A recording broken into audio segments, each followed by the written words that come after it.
here's the tea.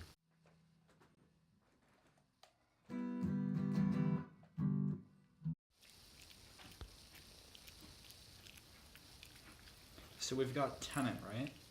He's an ambulance driver for the Italian army, but he's originally American. A Farewell to Arms is partially autobiographical, with many of Hemingway's actual experiences being shown through Frederick Henry, the protagonist, or Tennant, as his friends call him. Tennant is serving for the Italian army as an ambulance driver, and he is a good one at that. One day, however, while on the front lines, Tennant is injured from a shelling from the Austrian army.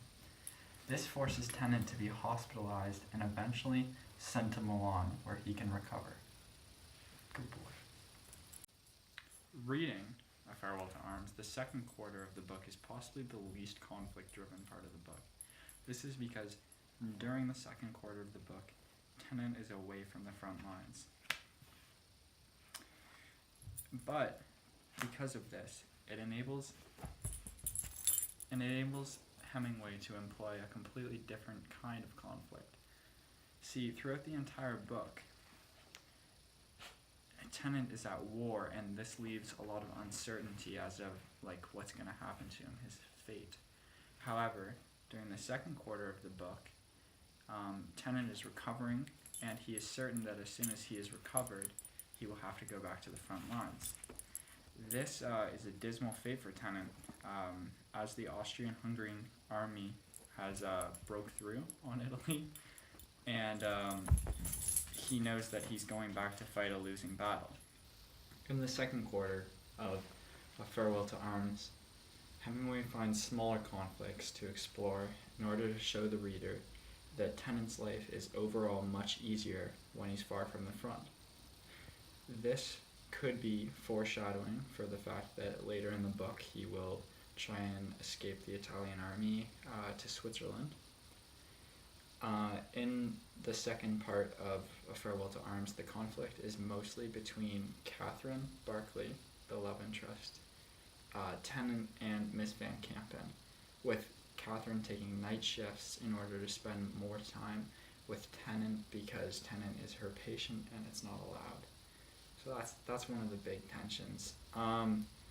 Tennant throughout part 2 of the book is a bordering alcoholic. Though it is not directly addressed because he is the protagonist and also the point of view, there are many times where he has to hide his drinks, especially from Miss Van Campen, because she doesn't want him drinking, since she thinks it'll impair his ability to heal. So eventually, Tennant does get better, which follows months of recovery, and even a surgery in one instance. This means that him and Kat have to be separated because he has to go back to the front, so they spend one last night together in a hotel. It's the climax of the entire quarter of the book, and though it is anticipated in the entire time, it still hits them really hard.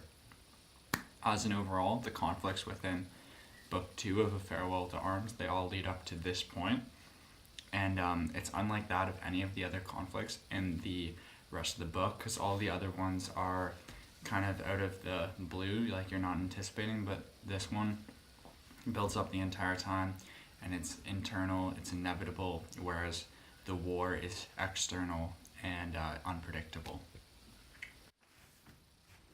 We should see A Farewell to Arms as a lesson for things that are happening today with all the tensions in the Middle East, in Ukraine, in the borders of many Western countries, because Hemingway's tale really paints a realistic picture for what war is actually like, and oftentimes it can seem like we're about to get into a World War III, but that is really no light topic at all. War divides us, it separates us from our loved ones, and it is really important that we avoid all conflicts. So Hemingway, he did an excellent job in portraying this with A Farewell to Arms, and that's all I got for you.